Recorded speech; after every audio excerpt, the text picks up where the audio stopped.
At the MGM empire, Joan Crawford and Norma Shearer were two icons locked in the most brutal and forbidden sexual power struggle in history. Joan bled on the casting couch, forced to sleep with the entire system to survive, while Norma used her wedding ring with the mogul as a shield to seize the throne. The ring wearer brazenly used her husband's authority to snatch Oscar-winning scripts, trampling her rival into mere pawns. The prostitute retaliated with a devastating blow that stripped Hollywood bare. How can I win when she slept with the boss? These two goddesses relentlessly attacked each other, unaware that they were merely two pieces of fresh meat being drained dry in the slaughterhouse of the same man. That man was Irving Thalberg. Thalberg was the architect of early Hollywood's ecosystem, a corporate dictatorship where virtue was not a moral stance, but a highly priced luxury item. It was a commodity that only the privileged could afford. And within the walls of MGM, Thalberg ensured that only one woman was permitted to hold the absolute monopoly on dignity. He chose Norma Shearer. Norma did not arrive in California as royalty. She was a Canadian immigrant driven by a fierce, calculating ambition. Early directors dismissed her, noting her slightly misaligned eyes and claiming she lacked the conventional face for motion pictures. However, Shearer possessed genuine grit and steadily built her stardom on the soundstage long before she secured the ultimate leverage. She understood early on that in a corporate dictatorship, raw talent was merely the baseline. Absolute security required proximity to power. She targeted Irving Thalberg with the precision of a corporate raider. When Thalberg placed a wedding ring on Norma Shearer's finger in 1927, she achieved an absolute monopoly. That wedding ring was not a symbol of romance. It was an ironclad contract of immunity. It was a shield made of titanium. By marrying the head of production, Norma was instantly and permanently isolated from the grimy, transactional reality of the industry. Yet, to reduce this union to a mere business transaction ignores the complicated human element. Archival letters and studio memoirs suggest Irving Thalberg possessed a deep, almost blinding devotion to his wife. He did not simply finance her career, he genuinely believed in her artistic genius. He spent countless midnight hours in the editing room, personally cutting her films frame by frame to ensure her performance appeared flawless. This profound romantic attachment blurred the lines between husband and executive. His favoritism was not just a cold corporate strategy. It was a manifestation of love, making his absolute control over the studio resources even more dangerous to those standing outside his affection. She was no longer just a contract player. She was the boss's wife. She became legally and corporately untouchable. No director could scream at her on set. No mid-level producer could demand a private meeting in a locked hotel room at midnight. No executive could threaten to suspend her contract if she refused to comply with their physical demands. Her virtue, her physical safety, and her prestige were protected by the ultimate corporate firewall. The perilous transition from silent films to talkies at the end of the 1920s destroyed the careers of countless established stars, but Norma possessed an unparalleled institutional advantage. Her own brother, Douglas Shearer, was appointed as the head of the MGM sound department. Many film historians note that while other actresses panicked over microphone placement and vocal coaching, Norma had the studio's chief audio engineer personally ensuring her voice was recorded with flawless modulated clarity. But monopolies require suppression. Because Norma occupied the sole position of the queen, because she hoarded all the available respect and legitimate protection within the studio, The front door to legitimate success was violently slammed shut for everyone else. Norma had secured the apex predator. Therefore, for a woman like Joan Crawford, the wedding ring strategy was entirely out of reach. The throne was occupied. The only available path left to navigate Thalberg's empire was the back door. Joan Crawford arrived at MGM under her birth name, Lucille Le Sueur. She came from a life of abject, crushing poverty. Her childhood was defined by absent fathers, abusive stepfathers, and the humiliating reality of scrubbing floors in boarding schools to pay her tuition.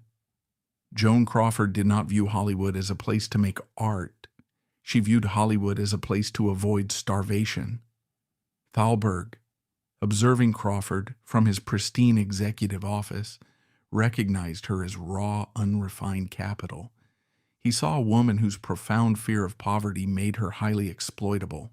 Because Shearer held legitimate power through marriage, Crawford was relegated to the studio's illegitimate power structure, the systemic gauntlet of the casting couch. In the late 1920s and early 1930s, this was not a whispered secret or a rare aberration. It was an institutionalized toll exacted by the system for women without a corporate shield. Forced to navigate the predatory demands of mid-level executives and casting directors to secure her short-term contracts. Crawford understood the transaction perfectly. Her submission was not a personal moral failing, but a strict survival requirement in a patriarchal market where she lacked the ultimate firewall of a wedding ring. This dynamic locked the trio into a ruthless, symbiotic economy. Thalberg, a master of the balance sheet, understood a fundamental law of the era's studio system. Prestige does not generate operating capital. Raw working-class appeal does. He required a relentless workhorse to maintain MGM's massive cash flow, and Crawford fit the demographic perfectly.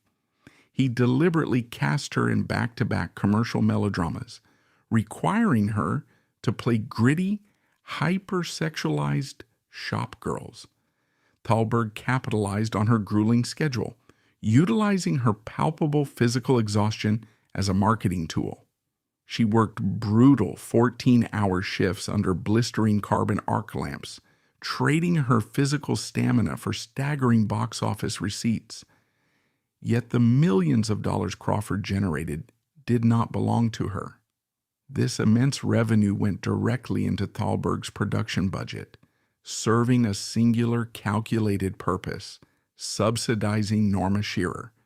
This was the core mechanism of their corporate triad.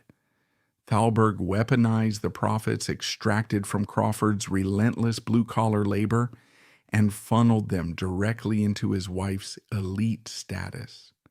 He used the capital generated by the casting couch to secure the industry's most expensive literary scripts and to hire the finest directors and costume designers exclusively for the women wearing the wedding ring. While Joan was playing shopgirls and prostitutes in gritty melodramas to keep the studio afloat, Norma was playing Marie Antoinette and Juliet in sweeping monumental epics. Norma's films were prestige projects.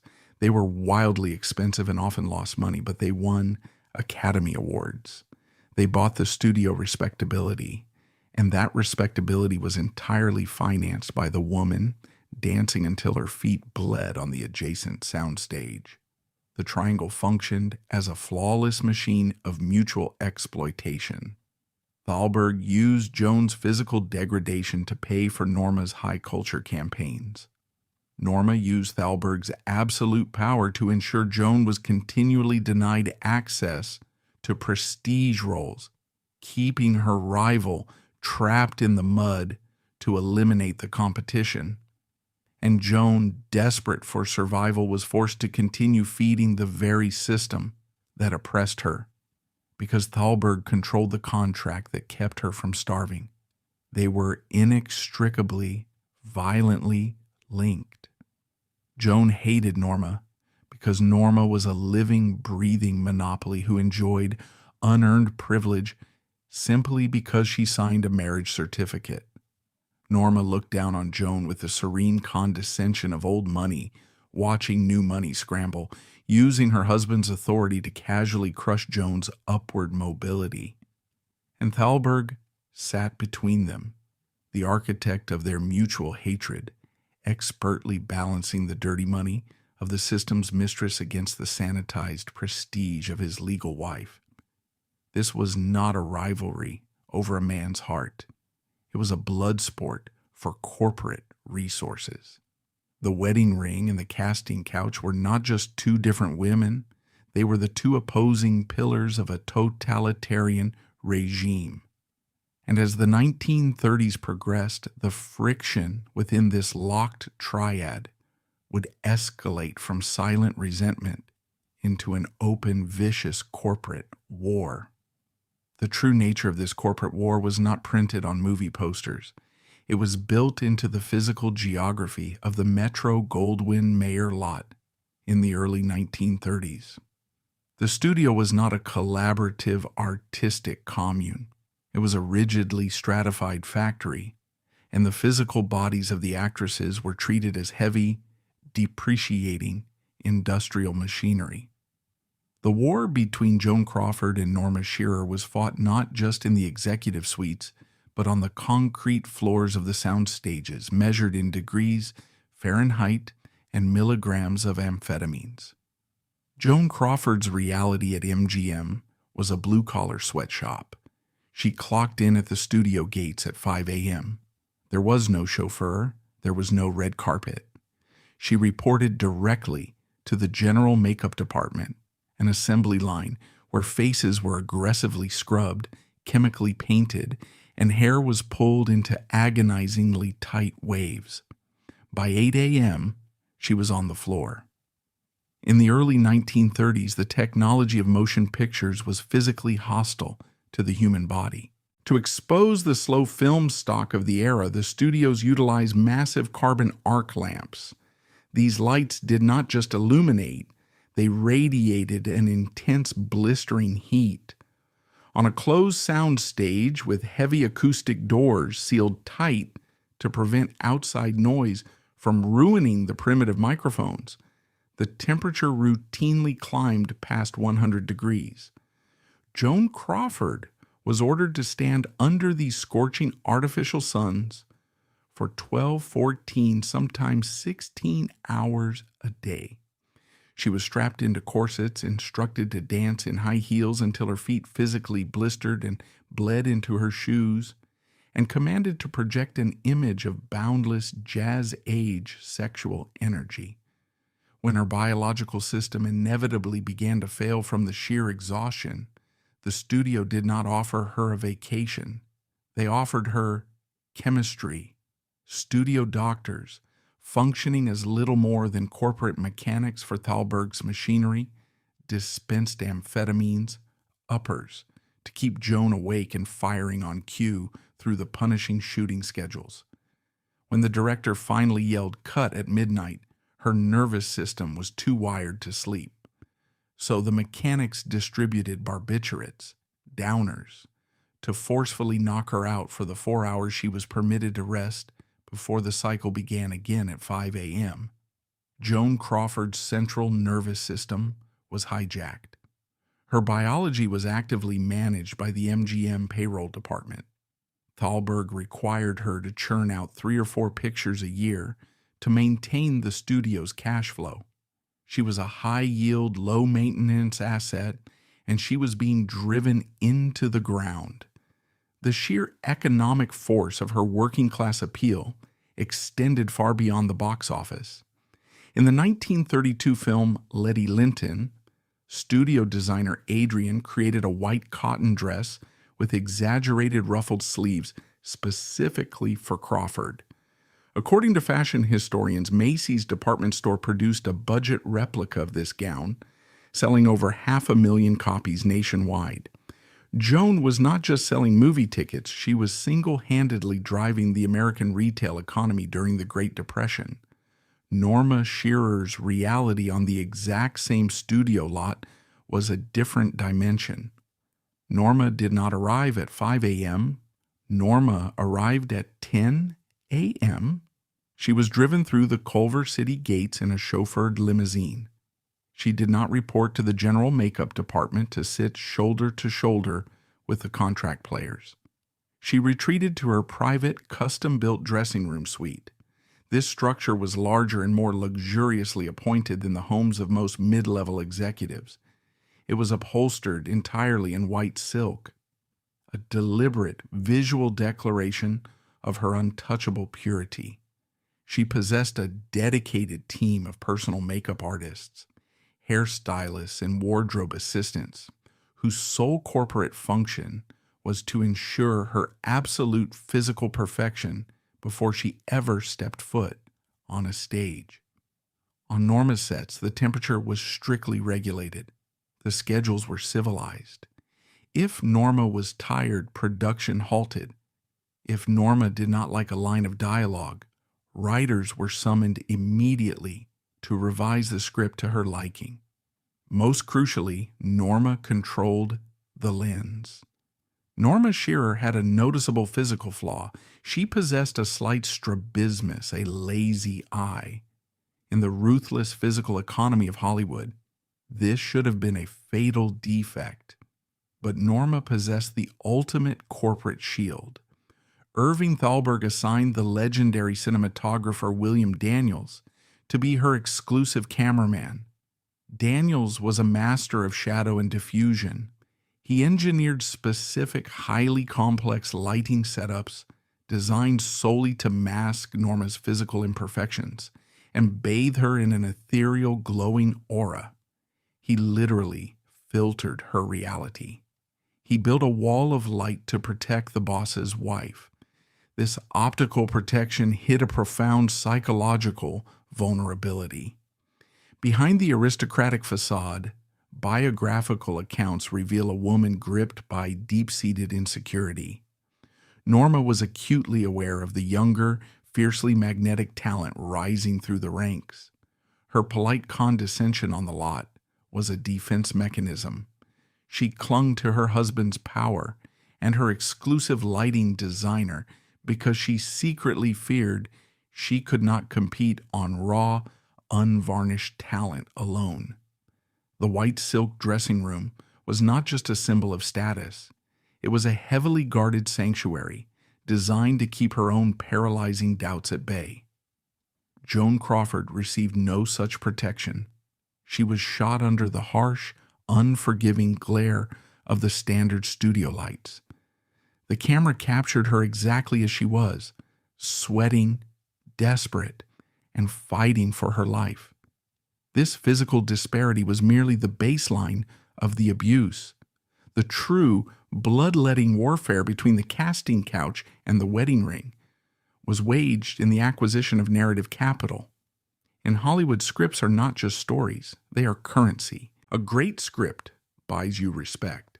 A great script buys you leverage. And Irving Thalberg maintained a total embargo on prestige scripts for anyone not legally married to him. The defining battle of this Cold War occurred in 1929 over a novel called Ex-Wife. It was adapted into a screenplay titled The Divorcee. It was a revolutionary piece of writing for its time, dealing openly with infidelity, sexual double standards, and modern marriage. Joan Crawford read the script and recognized it instantly as a weapon. It was a role that possessed genuine emotional depth, a role that could finally elevate her from the ranks of the dancing flappers into the realm of the serious, dramatic actress. It was her ticket out of the mud. Joan went to Irving Thalberg's office. She pleaded for the part. She argued her case based on merit, her massive popularity with audiences, and the undeniable fact that her raw working-class grit perfectly suited the character of a woman fighting for her independence. Thalberg listened patiently. He possessed the cold, dead-eyed detachment of a banker, denying a loan to a desperate farmer. He looked at the woman who had generated millions of dollars for his studio, the woman whose sexual exploitation was currently keeping the lights on in Culver City. Then he picked up the script for the divorcee, walked out of his office, and handed it directly to Norma Shearer. For Joan, this rejection cut deeper than lost box office revenue. Growing up without a stable father, she had unconsciously projected that role onto the studio head. She desperately craved Thalberg's artistic validation.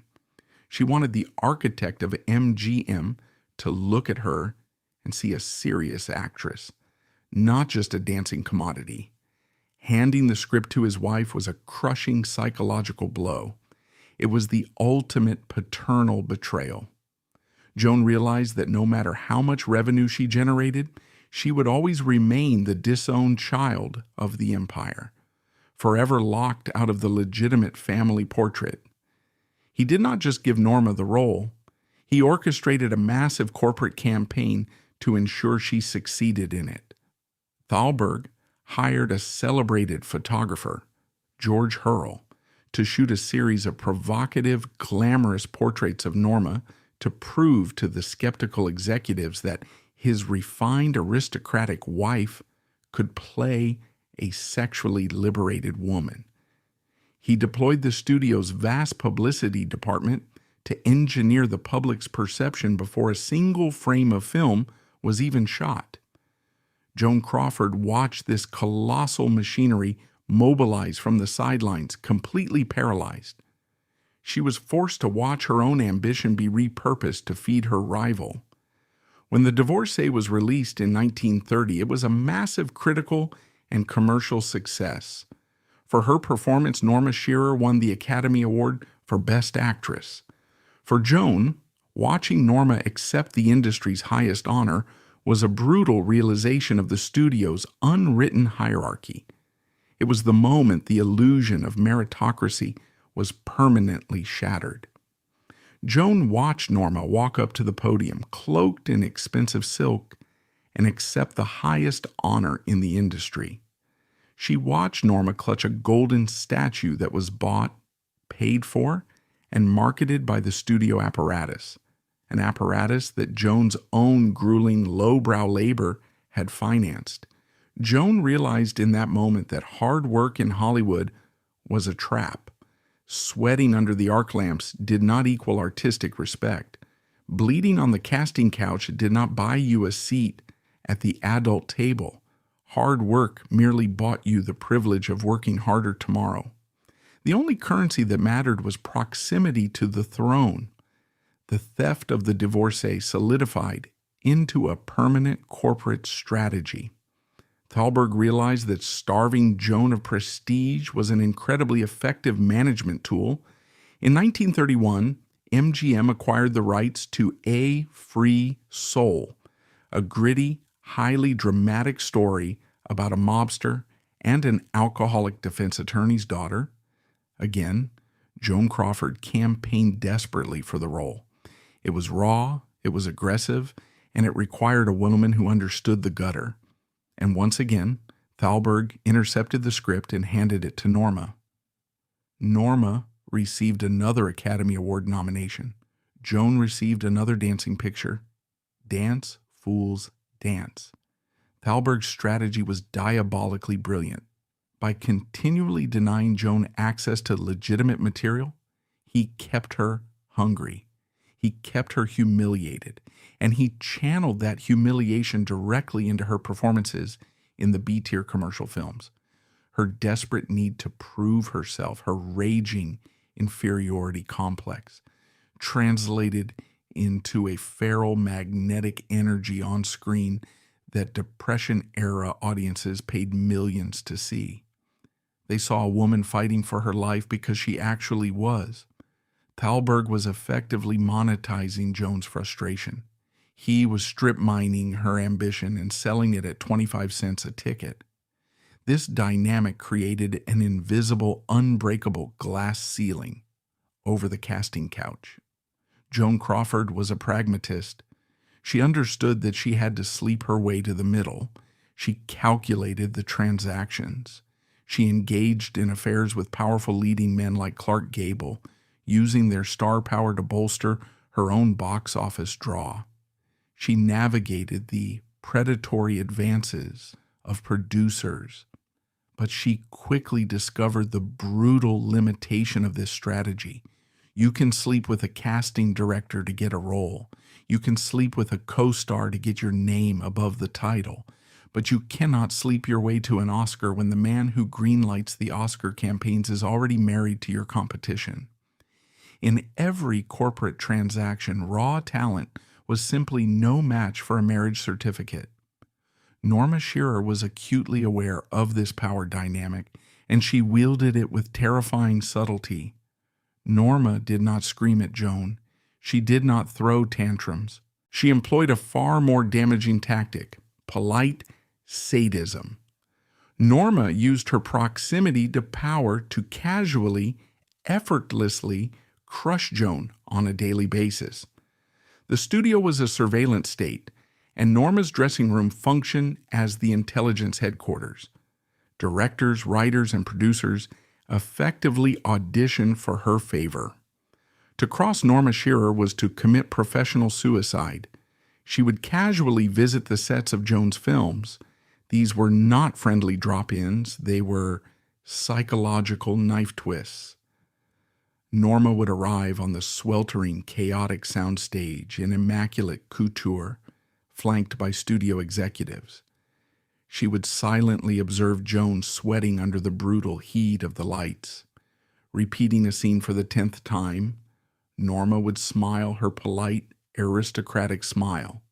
She would offer a patronizing compliment about Joan's energy. She was demonstrating visually and publicly that she possessed the leisure time to wander the lot while Joan was tethered to the assembly line. Norma used the authority of her husband's position to remind Joan exactly where she stood in the caste system. Joan Crawford's hatred for Norma Shearer mutated into an ideological crusade. She did not simply hate Norma the person. She hated the entire architecture of privilege that Norma represented.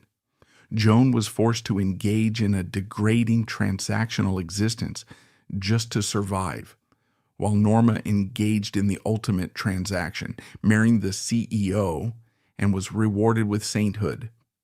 Norma was allowed to pretend she was an artist, while Joan was branded a whore. The hypocrisy was suffocating. Joan was funding Norma's royalty with her own degradation. She was trapped in an abusive system where the harder she worked, the higher Norma ascended. The pressure within the MGM triad was reaching a critical explosive mass. The working class asset was done bleeding in silence. The polite veneer of the golden age was about to be violently ripped away, and Joan Crawford was preparing to deliver a blow that would expose the raw, ugly nerve of the Hollywood system to the world. The breaking point of a human being inside a corporate machine does not arrive quietly. It does not happen in a polite, tearful resignation letter. When the pressure within a totalitarian system like Metro-Goldwyn-Mayer reaches its absolute critical threshold, it detonates. And when Joan Crawford finally detonated, she did not just attack Norma Shearer. She detonated the entire foundational myth of the golden age of Hollywood. The catalyst for the explosion was not a single script, but the suffocating weight of the studio's public relations machinery. In the 1930s, MGM did not just produce movies, it manufactured reality. The studio utilized a massive network of complicit journalists, fan magazines like Photoplay, and syndicated gossip columnists to enforce the caste system of the Culver City lot upon the American public. This PR machinery was explicitly instructed by Thalberg to construct Norma Shearer as a secular saint. The press releases dictated a narrative of aristocratic perfection. Norma was photographed in her sprawling mansion, surrounded by leather-bound books, sipping tea, projecting the image of a refined intellectual artist who merely graced the cinema with her presence. She was the first lady of MGM, Her marriage to Thalberg was sold to the public as a grand regal partnership of two cinematic geniuses. Joan Crawford, conversely, was aggressively marketed as a commodity of flesh and sweat. The studio released photos of her in tight sequined dresses, dancing frantically in nightclubs, or looking exhausted and gritty on the soundstage. She was the shop girl's dream, a patronizing title that firmly locked her in the demographic gutter. The studio actively funded and distributed this dual narrative because it justified their internal economics.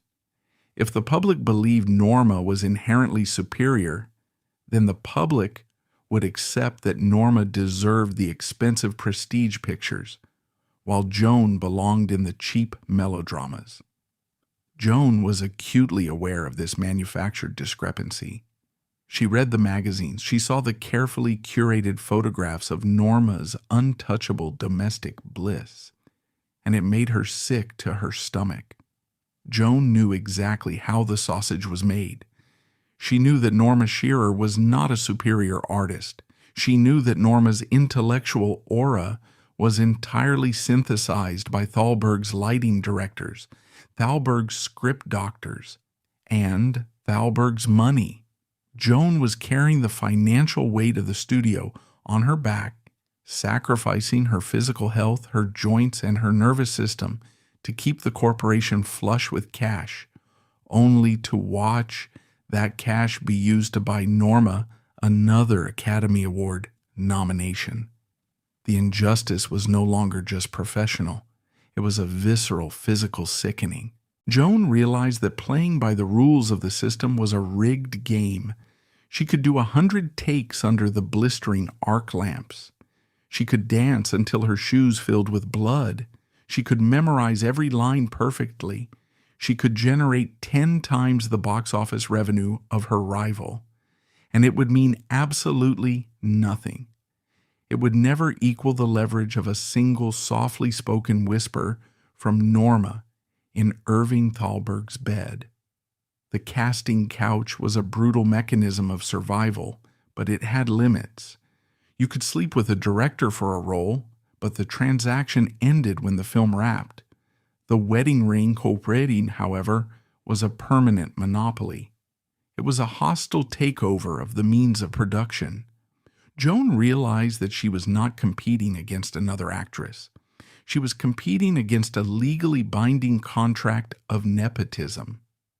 In 1935, the suffocating hypocrisy finally breached the containment vessel.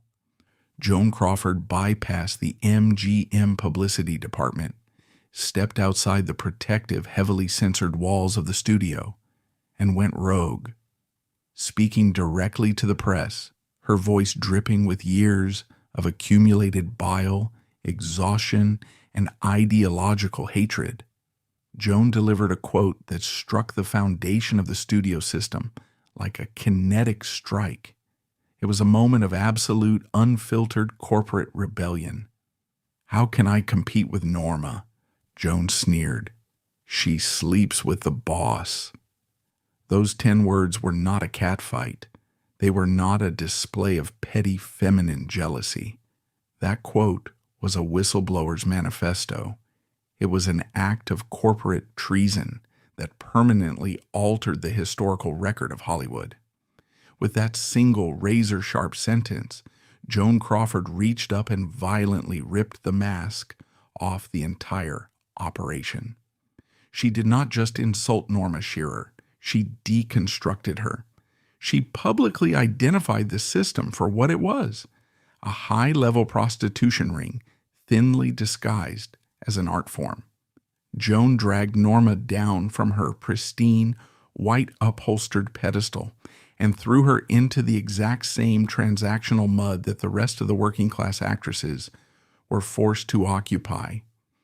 Joan's quote was a structural critique of capitalism and patriarchy. She declared, on the record, that Norma Shearer's status as the First Lady of MGM was not built on theatrical brilliance, divine right, or intellectual superiority. It was built on biological access. By stating she sleeps with the boss, Joan was effectively telling the world that Norma's Academy Awards, her custom-made Adrian gowns, and her elite directors were not earned. They were purchased with sexual currency. Joan was validating the whispered suspicions of every struggling, exhausted contract player in Hollywood.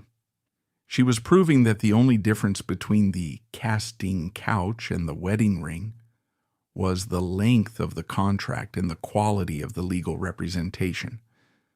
A woman on the casting couch trades her body for a weekly paycheck.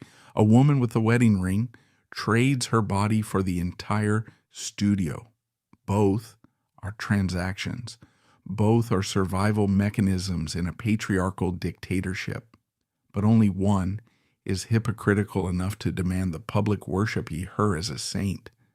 The fallout from this quote was an earthquake within the gates of Culver City. It was the absolute worst-case scenario for a corporation that relied entirely on the illusion of glamour to sell tickets. Joan had broken the cardinal rule of the Golden Age. Never let the audience see the blood on the floor. The psychological devastation inflicted upon Norma Shearer was absolute. Norma's entire power structure relied on the illusion of effortless, aristocratic superiority. She maintained her dominance by pretending that she did not have to fight, that prestige naturally gravitated toward her because of her inherent refinement. Joan's quote shattered that illusion instantly. It recategorized Norma from an artist to a kept woman who simply managed to negotiate a better, more permanent deal with the CEO than the girls on the casting couch. And the most brilliant tactical aspect of Joan's strike was that Norma was completely paralyzed by it. Norma could not fire back. She could not release a counter statement. To engage with Joan in a public war of words would require Norma to descend into the gutter, which would destroy her meticulously crafted image of regal detachment. If the queen argues with the peasant, she ceases to be the queen. Norma was forced to sit in her white silk dressing room and absorb the humiliation in silence, her fabricated dignity weaponized against her. She was trapped in the prison of her own PR. Irving Thalberg, the master manipulator, was suddenly faced with a machine he could no longer control. The gears of his psychosexual triad had jammed. The workhorse had bitten the hand that fed it, and the queen had been publicly stripped of her clothes. Thalberg was furious, but he was also a hostage to his own balance sheet. He could not fire Joan Crawford. She was too valuable. She was generating too much revenue. He could suspend her. He could punish her with worse scripts, but he could not eliminate her without crippling the studio's cash flow. Joan had called his bluff. She proved that the working-class asset, once it realizes it has nothing left to lose in the realm of respect, becomes highly dangerous. She accepted her position in the mud, but she refused to let Norma pretend she lived in the clouds. This explosive confrontation marked the terminal velocity of the MGM power triangle. The silent Cold War had gone nuclear. Joan Crawford had proven that a woman who survives the casting couch develops an immunity to shame, and that immunity is a weapon that the aristocracy cannot defend against. But the ultimate destruction of this triad would not come from a quote in a newspaper. It would not come from a box office rivalry. The final brutal severance of this three-way transaction would come from the one biological reality that Irving Thalberg could not negotiate, control, or buy off. All power in Hollywood derived from a man only lasts as long as that man's lungs can draw breath. And the architect of the cage was about to run out of time, leaving his queen completely defenseless against a corporation that no longer had any use for her, and paving the way for the most ruthless corporate takeover in the history of the studio system. Power within a studio dictatorship is not a deed of ownership. It is a temporary lease. And in the golden age of the Hollywood studio system, that lease was tied strictly and irrevocably to the biological heartbeat of the man who signed the paperwork. Norma Shearer believed she was an institution. She believed that the white silk walls of her dressing room, the deference of the directors, and the multi-million-dollar budgets allocated for her historical epics were permanent monuments to her talent. She suffered from the ultimate delusion of the privileged. She confused proximity to power with the possession of power. She forgot that the wedding ring was not a magic talisman. It was a corporate contract, and contracts contain expiration dates. For Norma Shearer, the expiration date arrived on September 14th, 1936.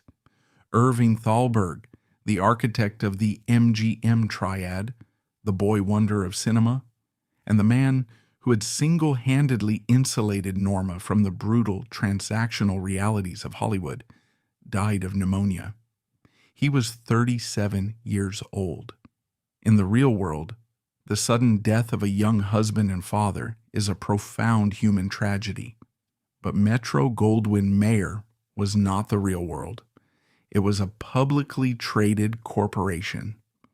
Within the walls of Culver City, Thalberg's death was not mourned as a loss of life. It was managed as a catastrophic disruption to the supply chain.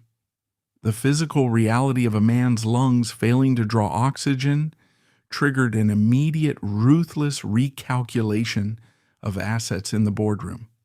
The king was dead, and in the brutally efficient ecosystem of the studio system, a queen without a king is instantly reclassified from an asset to a liability. The rupture was instantaneous. The sheer terrifying speed with which the machinery of MGM turned on Norma Shearer is a masterclass in capitalist cruelty. Louis B. Mayer, the nominal head of the studio, had spent a decade silently seething under Thalberg's shadow.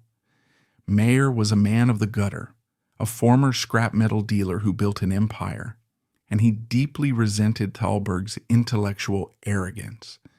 More specifically, Mayer resented the exorbitant amounts of studio capital that Thalberg had funneled into Norma Shearer's prestige pictures, pictures that often lost money but were greenlit simply to satisfy Norma's vanity and Thalberg's ego.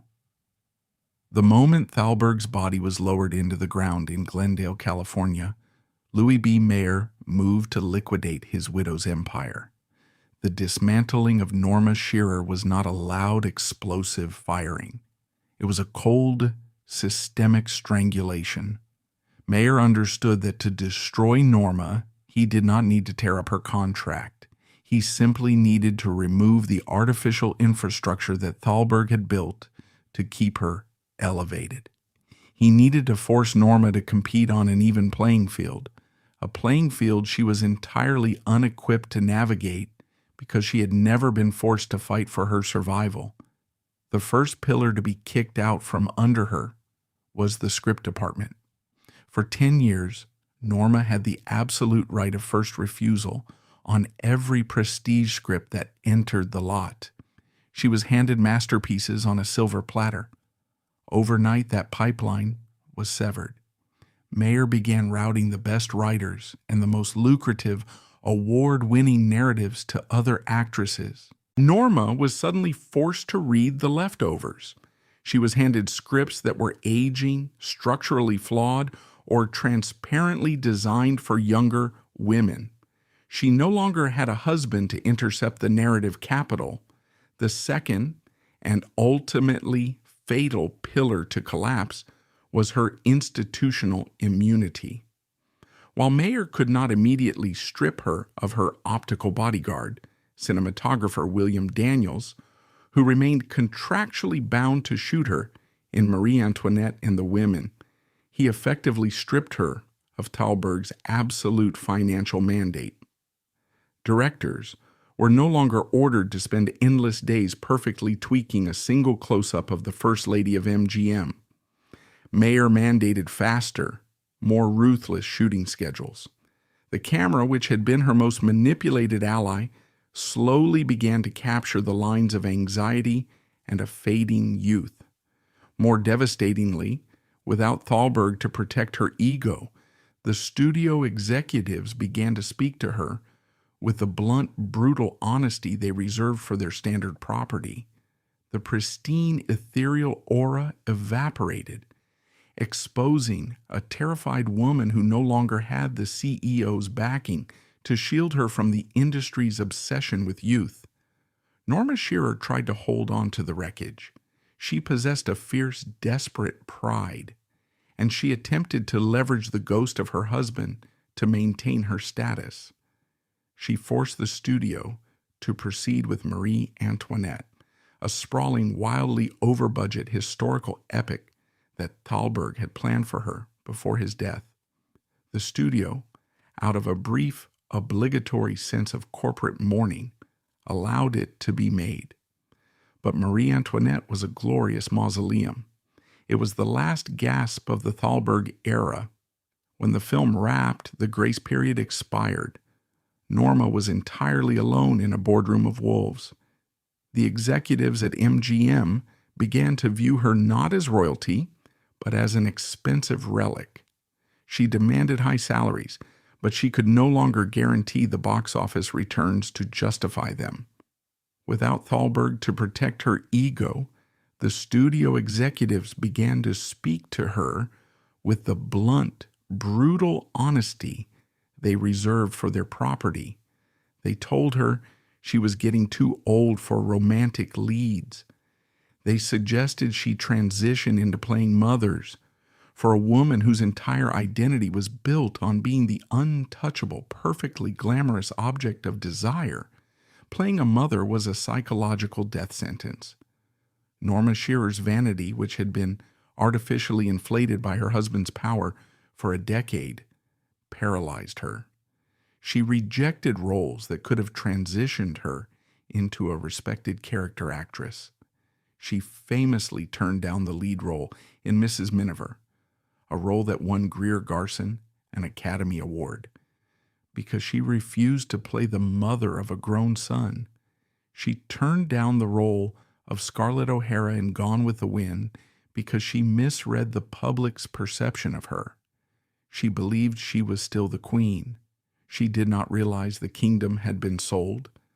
The cogs of the machine simply ground her down.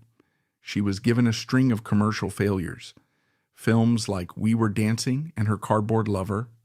The public, sensing the lack of corporate muscle behind her, lost interest. The Wedding Ring had lost its magic. In 1942, just 6 years after her husband's death, Norma Shearer was effectively forced into retirement. The studio did not throw her a grand farewell party. They simply let her contract expire and stopped returning her calls. The woman who had monopolized the throne, who had looked down upon the working-class actresses with polite, aristocratic sadism, was liquidated as easily as a piece of outdated lighting equipment. All the privileges built on the body of a man collapsed the moment the man ceased to exist. She became a ghost haunting her own mansion in Santa Monica, a cautionary tale of what happens when a woman derives her entire power from a marriage certificate rather than her own spine.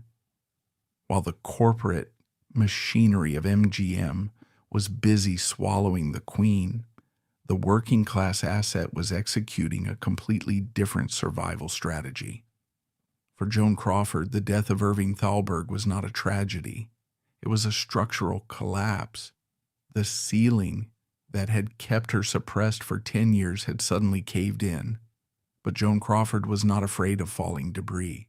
She had been born in the rubble. She had spent her entire life navigating the mud.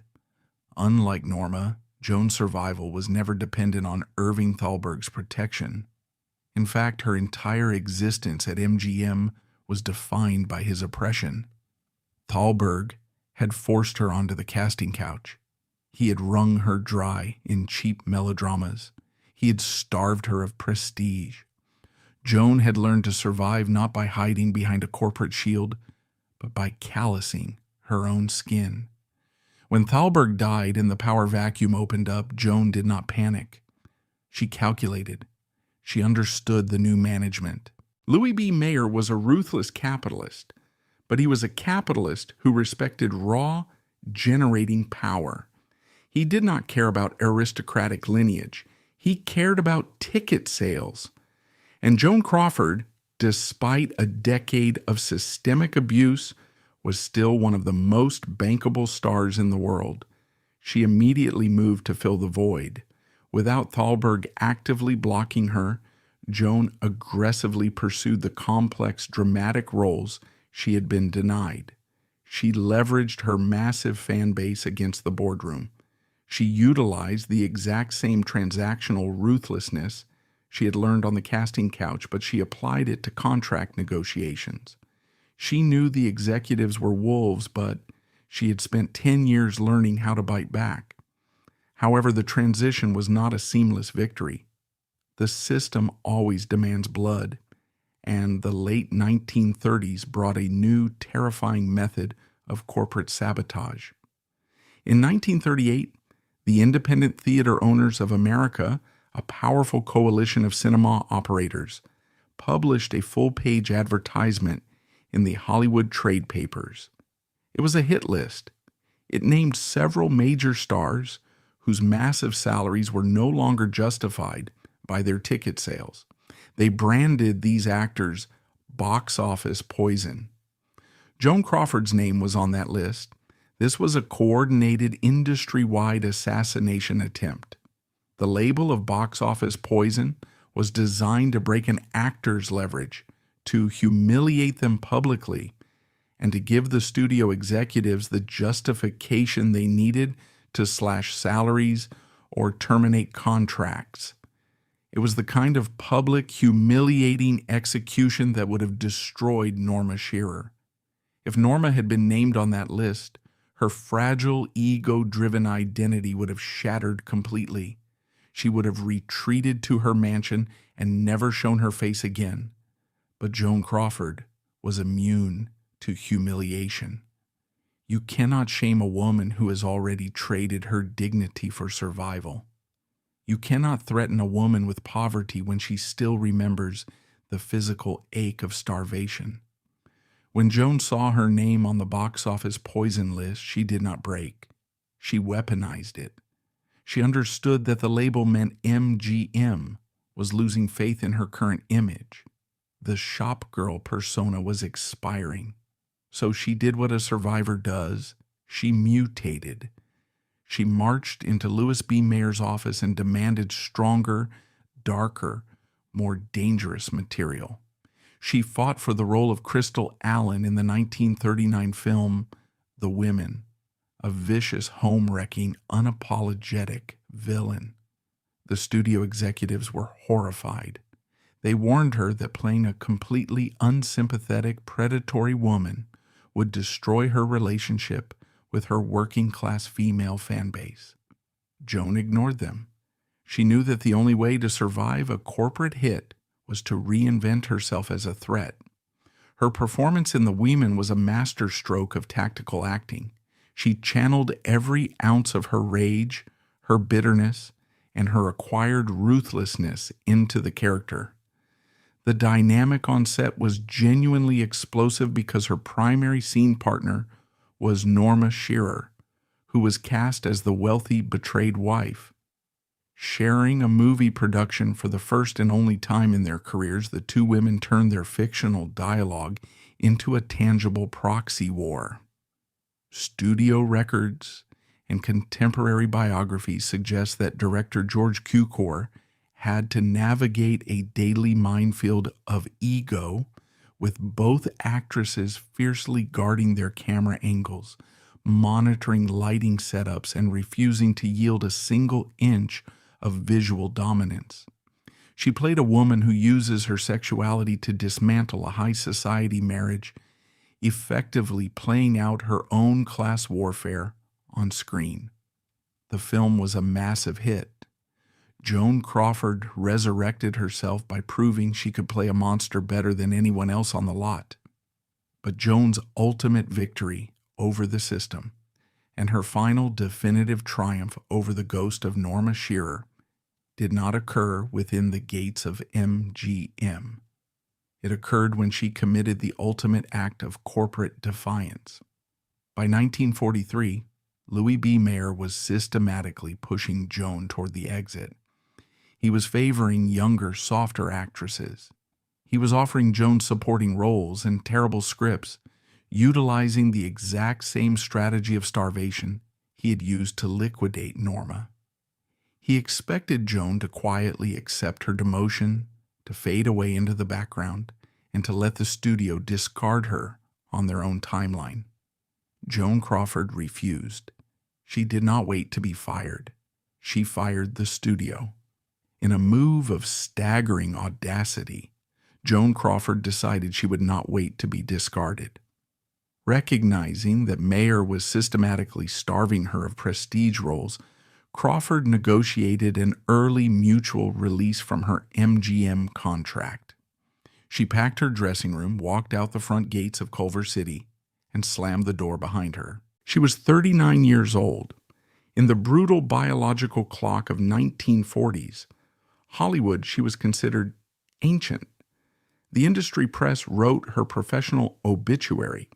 They assumed she was finished, a washed-up relic of the casting couch era who had foolishly abandoned the only machinery that could keep her employed.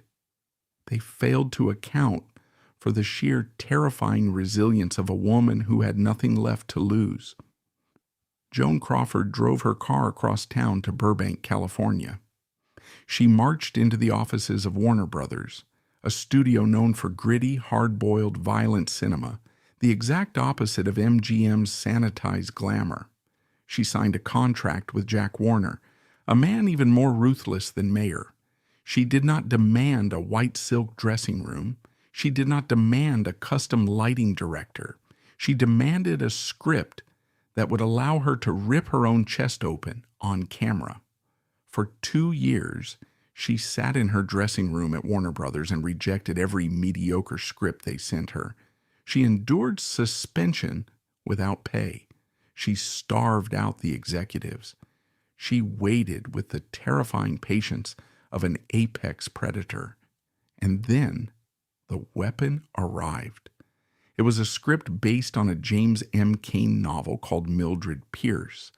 The story of Mildred Pierce was not a romance. It was a brutal, noir-drenched autopsy of the American dream.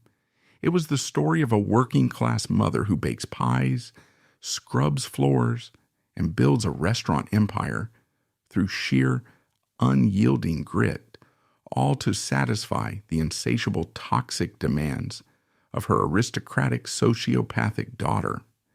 It was a role that required the actress to wear cheap waitress uniforms, to look exhausted, to be humiliated, and to project an aura of desperate, suffocating survival.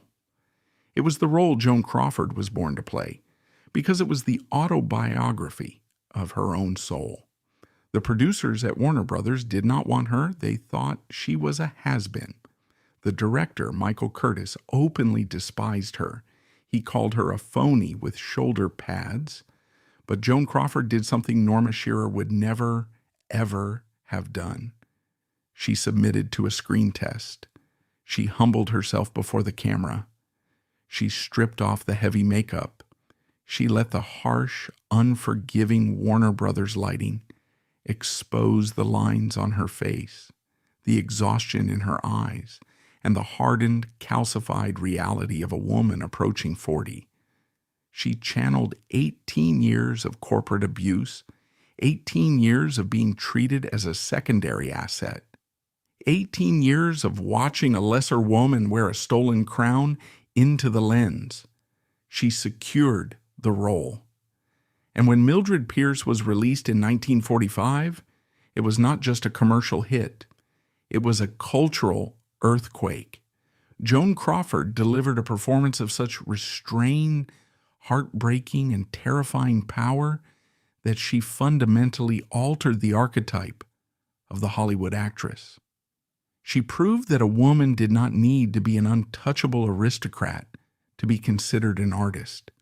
She proved that the scars of the casting couch, the grit of the working class, and the physical toll of surviving a ruthless patriarchy could be weaponized into high art. On the night of the Academy Awards in 1946, the legacy of the MGM triad was permanently finalized. Joan Crawford, terrified of losing and unwilling to give the industry the satisfaction of watching her fail, claimed she was sick with pneumonia. She stayed in her bed in Brentwood, listening to the broadcast on the radio. When her name was announced as the winner of the Academy Award for Best Actress, she did not walk up to a podium in a custom gown. She sat up in her own bed, surrounded by reporters she had invited into her bedroom, and accepted the Oscar in her nightgown. It was the ultimate defiant victory. Joan Crawford held the golden statue, the same statue Norma Shearer had won 16 years earlier, by utilizing her husband's money. But Joan's Oscar was not purchased by a CEO. It was not subsidized by the sweat of another woman. Joan's Oscar was extracted directly from the bedrock of the studio system through sheer, blunt force trauma. She had beaten the machine that was designed to consume her. The rupture was complete. The final accounting of the Thalberg triangle proved the fatal flaw in the architecture of Golden Age privilege. Norma Shearer believed that the wedding ring made her immortal. She believed that marrying the system protected her from it. But a system built on biological capital has no loyalty to biology. When the CEO died, the protection vanished, and the queen was instantly cannibalized by the very corporation she thought she ruled. Her legacy was erased the moment she could no longer generate capital. Joan Crawford knew that the casting couch was a slaughterhouse. She knew the system viewed her as meat. She never suffered from the delusion of safety. Because she was forced to survive in the mud, she developed the antibodies required to survive a corporate apocalypse. She learned that in Hollywood, the only power you truly possess is the power you seize with your own hands.